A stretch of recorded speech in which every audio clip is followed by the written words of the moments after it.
Senhoras e senhores, eu não sei como prefaciar isso daqui, porque todas as previsões das pessoas que queriam videogames mais baratos foram contraditas, é assim que fala? Contraditas, muito bom. Pela realidade, que é o seguinte: Nintendo Switch 2 bate recorde vendendo mais de 3,5 milhões de unidades globalmente nos primeiros 4 dias. Aí a gente pergunta, que show da Xuxa é esse? Que show da Xuxa é esse?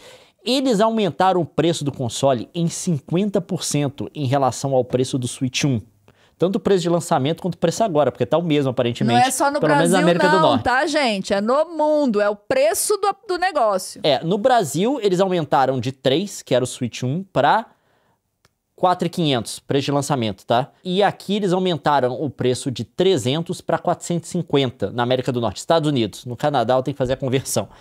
Mas, enfim, a Nintendo bateu todos os recordes até agora para o lançamento de um console.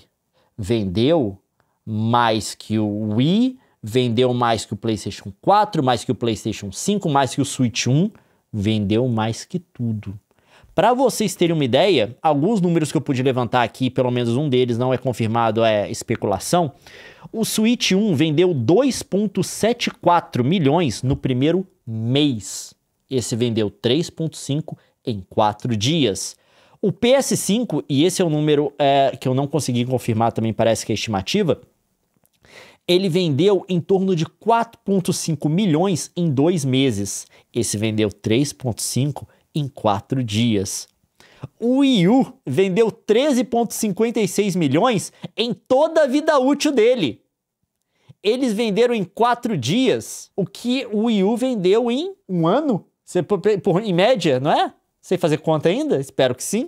E é o seguinte, o Natal é ainda no fim do ano. Conclusão, vai vender mais. Eles têm expectativa de que até março do ano que vem, que é o final do ano fiscal deles, eles vão vender 15 milhões. Ó, tem Dia dos Pais, que deve vender também, porque só adulto compra esse negócio, né, gente? Isso é um brinquedinho de adulto. Apesar de gente na internet ter pedido boicote, apesar de estar todo mundo reclamando do preço, eles bateram todos os recordes. Eu quero deixar bem claro, não existe console feito até hoje que vendeu mais rápido. O PlayStation 4, que se eu não me engano anteriormente era o líder ainda dessas estatísticas, ele vendeu 2,1 milhões em 16 dias. Conclusão, gente, não vai baixar o preço. Deixa eu dizer uma coisa pra vocês, não vai baixar o preço. Do ponto de vista de quem é consumidor, obviamente a gente não ganha dinheiro se a Nintendo ganhar. A gente é consumidor, a gente dá dinheiro pra Nintendo. Do ponto de vista do consumidor, é mais caro. Não é positivo. Você quer pagar o mais barato possível. Mas do ponto de vista da gestão administrativa de business da Nintendo, aparentemente eles fizeram tudo certo. Se isso vai se manter, eu não sei dizer, tá? E quanto tempo é sustentável? Por quanto tempo? Mas, gente, os números não mentem. E a gente vai discutir aqui como que eles chegaram nesse ponto, quais foram as coisas que eles puderam fazer para tudo isso dar muito certo. Porque eles fizeram uma gestão, uma logística desse lançamento do Switch que a gente não vê em console há muito tempo. Não falta Switch. Não falta Switch. Todos esses outros consoles, e aí você pode falar que esse é um dos motivos do Switch ter vendido mais, é que todos tinham restrição de oferta. Você tinha o lançamento, cotas limitadas. Pouquíssimos consoles. Uma galera comprava para revender muito mais caro no eBay, na internet. E, aliás, teve gente que fez isso, fez a pré-compra no Switch. Achando que ia vender, né? Porque a pré-compra foi limitada. Motivo da gente ter ido até pra fila meia-noite para comprar, porque pela pré-venda a gente imaginou que ia faltar a Switch. Mas aí um monte de gente que eles chamam de scalper, essa galera que compra para revender depois um produto que tá com oferta restrita, que não tem para comprar simplesmente. Os caras compraram tudo e tem gente revendendo agora no eBay com desconto para tentar recuperar pelo menos parte do dinheiro. Porque não teve escassez depois. Não teve. Teve loja na qual acabou, mas 2 dias depois eles estão sendo reabastecidos. Eu vi muita gente falando que não teve problema nenhum, que não precisou pegar fila, que não precisou fazer nada. Só entrou na loja e comprou. E a gente não vê isso num lançamento de um console que tem uma demanda desse jeito. Eles venderam 3,5 milhões em 4 dias, e se eu entrar agora na loja, tem. Porque normalmente, nesses lançamentos, como a logística toda de produção, de você fazer o estoque, distribuição, é muito complicada para esses consoles de lançamento. E vamos falar, algumas dessas empresas, né, tipo a Nintendo, faz isso uma vez a cada 5, 6, 7 anos. Então não é uma coisa que você constrói um know-how absurdo que todo dia, tipo, todo ano, tipo uma Apple, você tá lançando um iPhone novo. Claro que você constrói algum know-how, mas não é a mesma coisa. Mas eles conseguiram fazer isso. E a gente tem que tirar o chapéu pro CEO da Nintendo, porque isso daí é decisão que vem do topo, é planejamento que vem do topo. Aparentemente, pelo que está correndo na indústria, eles começaram a acumular esses switches desde setembro, outubro do ano passado, eles estão construindo estoque. Então, só produzindo e estocando, produzindo e estocando, produzindo e estocando, para ter essa oferta toda. E acabar com os scalpers, aparentemente. E além disso, tem várias decisões que eles fizeram na produção desse Switch, e agora a gente vai entrar na parte de especulação que provavelmente contribuiu para isso. Uma delas pode ter sido, isso é uma especulação total, a tela de LCD. Por que eles não usaram OLED nesse Switch? Porque talvez, tá? Um motivo é porque é mais complicado fazer a taxa de atualização variável em OLED. Ah, celular tem, não é a mesma coisa que videogame, não, do celular não muda de forma dinâmica. Tem uma série de patamares pré-programados que ele pode mudar, 30, 60, 120, mas não é a mesma coisa, tá? Mas pode ser também que ele não tinha um fornecedor de tela de OLED com essas dimensões, com essas especificações, com taxa de atualização variável que conseguisse entregar para ele o volume que ele precisava. Provavelmente com LCD, que é uma tecnologia que já está mais espalhada, né? Eles podem inclusive trabalhar com mais de um fornecedor fácil e ter todas as telas que eles precisam para construir, para fazer o videogame nesse volume. Não só isso. A outra coisa também que eles precisam é do processador. E a parte do processador que me fez entender muita coisa. Eles foram com esse processador da NVIDIA, que tem a tecnologia da série RTX 3000 da NVIDIA nesse processador, de alguns anos atrás, e eles fabricaram um processador com a Samsung. A Samsung é quem fabrica. Mas aí que está o problema. A Samsung atualmente não tem a tecnologia de ponta para a fabricação de processadores. Eles estão usando uma tecnologia que é mais ou menos 3 gerações passadas. Mas ela tem 2 vantagens.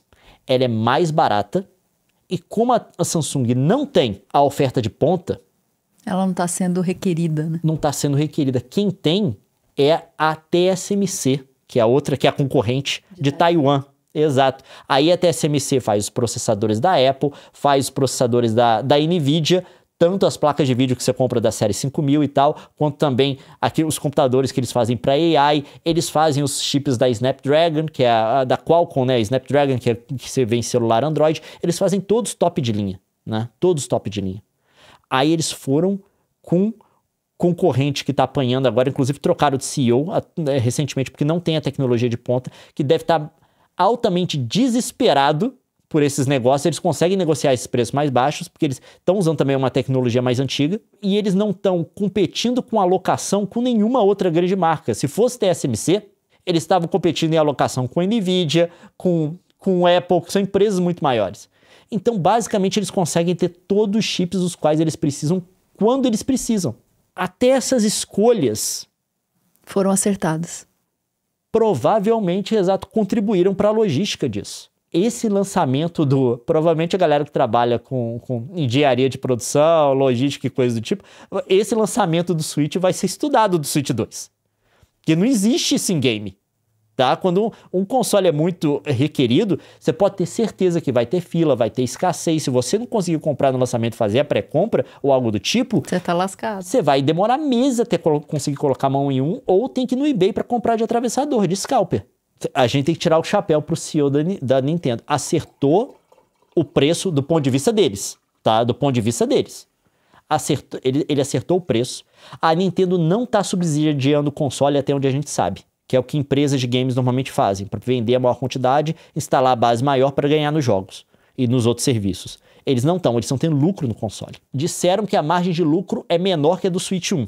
Porque o Switch 1 era muito barato para fazer. O Switch 1 tinha um processador aí de mobile lançado em 2015, o processador. E usava uma tecnologia de fabricação mais antiga ainda, pré-histórica para os padrões atuais. Só que eles estão ganhando dinheiro. Então, assim, tá caro? Tá. Gostaria que fosse mais barato? Muito. A Nintendo tá ganhando ou tá perdendo? Tá ganhando. Outras coisas que eu achei interessante no Switch é porque o fato deles terem chamado de Switch 2. Foi o primeiro console 2 da Nintendo. Só pra você ter uma ideia, o PlayStation tá no 5. É o primeiro console 2 da Nintendo. Por quê? Para dar a clara ideia de continuidade. E eles voltaram, e vários jogos da Nintendo, tá? Estão recebendo upgrade pro Switch 2. Eu joguei aqui, até o Pokémon tá funcionando direito agora, o Pokémon Scarlet e Violet, que é horrível no Switch 1. Vários outros receberam. Alguns pagos, tipo os Zeldas, né? O Breath of the Wild e o Tears of the Kingdom, mas os outros Zeldas também receberam o Link's Awakening e o Echoes of Wisdom. Só que esses não são pagos. Por quê? Essa questão de continuidade virou importante, porque se você acompanhar em quase todas as estatísticas, os jogos mais jogados hoje em dia são jogos antigos. Hoje as pessoas estão mantendo e jogando seus jogos por mais tempo. Em 2023 a gente tinha jogo do ano, Mario Wonder e coisa do tipo, mas você tem aqui no Switch Minecraft, você tem vários outros jogos que são bem mais antigos. Fortnite. Não, Animal Crossing, isso aqui é jogo da pandemia. Eles sabendo disso, eles fizeram um console baseado em continuidade, não inovação. Ele não muda. Eles disseram para todo mundo, é o Switch do qual você gosta, só que melhor. E a galera queria essa experiência melhor. Porque a grande questão do videogame é que não é igual celular. Você não recebe um pouquinho melhor todo ano. Videogame é a cada 6, 7 anos.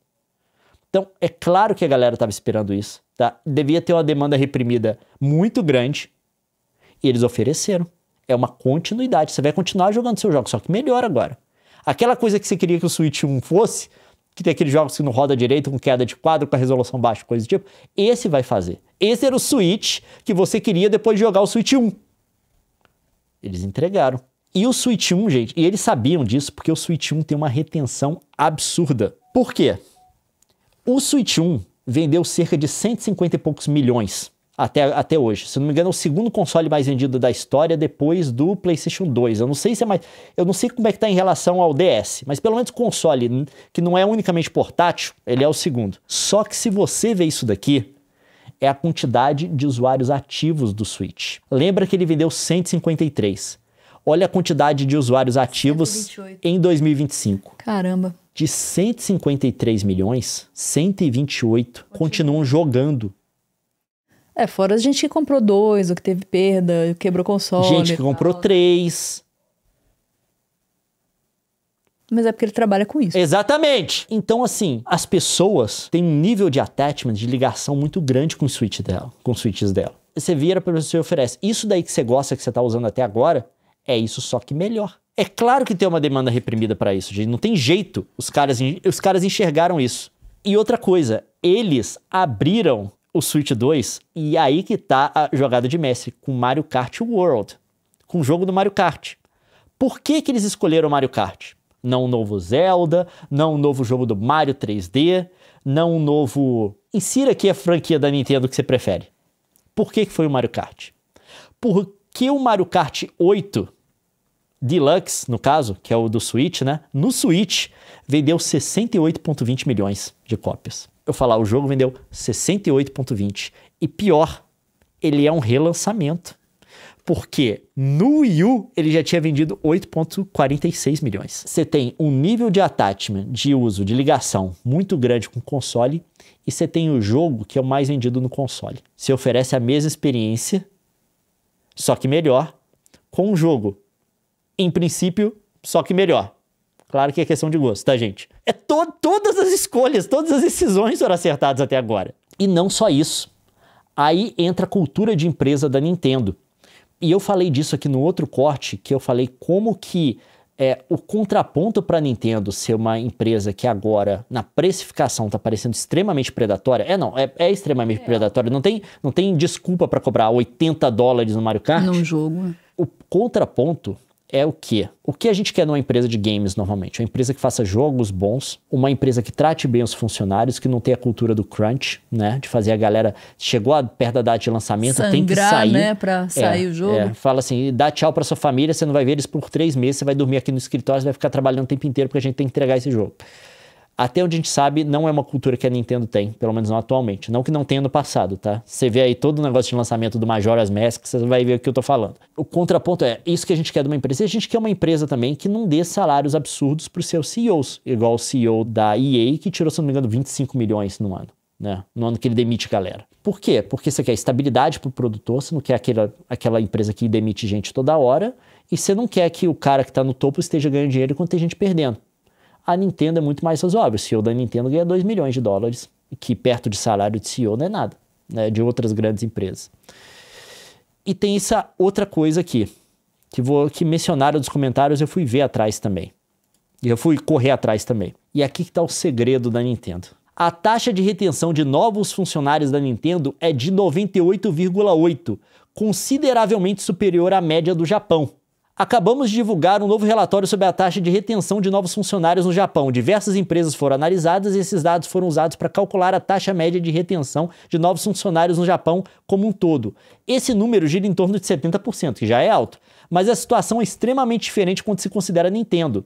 Enquanto a taxa média de retenção de novos funcionários no Japão é de 70%, a Nintendo tem uma média muito maior. Após a análise dos números, a Nintendo registra uma impressionante taxa de retenção de 98,8%. Isso significa que, para cada 100 novos funcionários contratados pela empresa, apenas um decide pedir demissão. Como você pode imaginar, vários motivos levam a Nintendo a ter uma taxa de retenção tão alta de novos funcionários. No Japão, a Nintendo oferece um pacote considerável de licença remunerada e um programa de assistência infantil muito notável. A abordagem da Nintendo em relação ao relacionamento entre pessoas do mesmo sexo e a diversidade também são pontos positivos. Dito isso, parece que um dos principais motivos pelos quais a Nintendo retém tantos funcionários se deve ao fato de que esses funcionários gostarem muito do ambiente de trabalho da empresa e considerarem o emprego na empresa como algo de que se orgulhar. Então esse que é o negócio. Eles têm uma retenção de 98,8%. Então, eles podem trazer um cara júnior na empresa. Ele vai ser treinado a vida inteira. Treinar.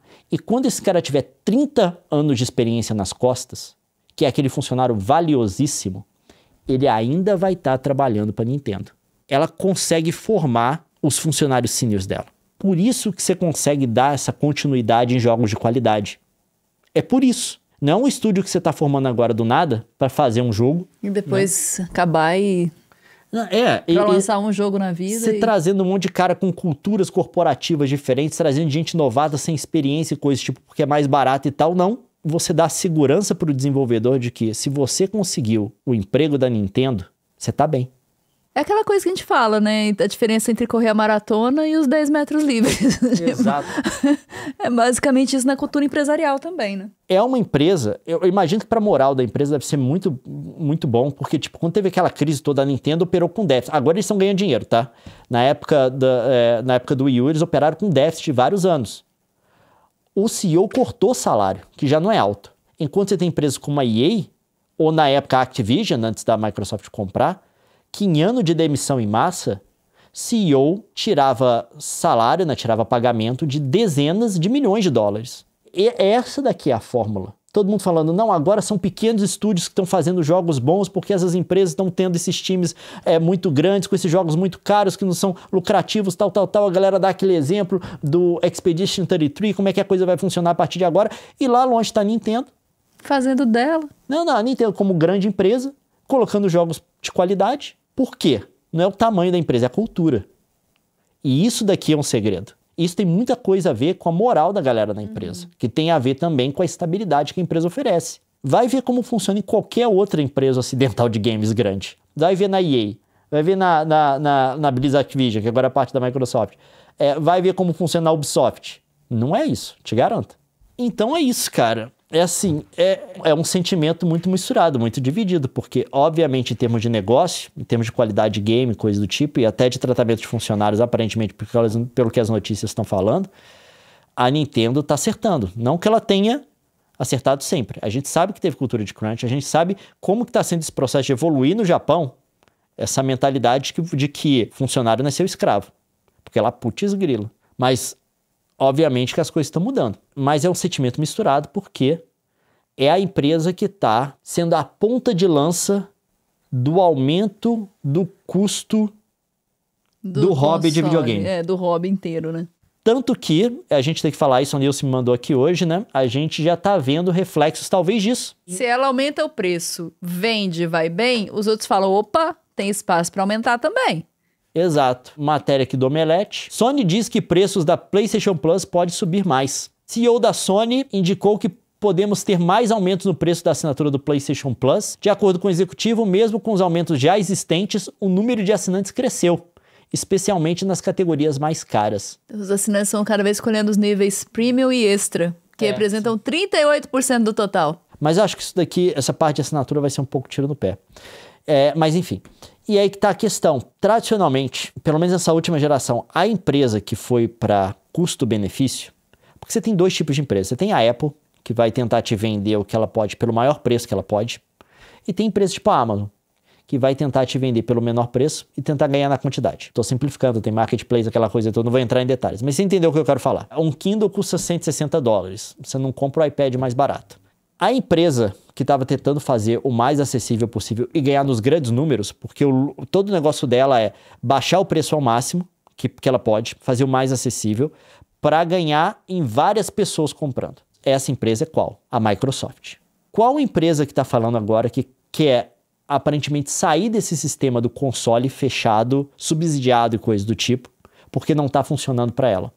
Qual empresa que nessa última geração dá a impressão pra gente, embora a gente não tenha todos os números, porque tudo tem muita especulação, dá a impressão pra gente que das três grandes está vindo em terceiro?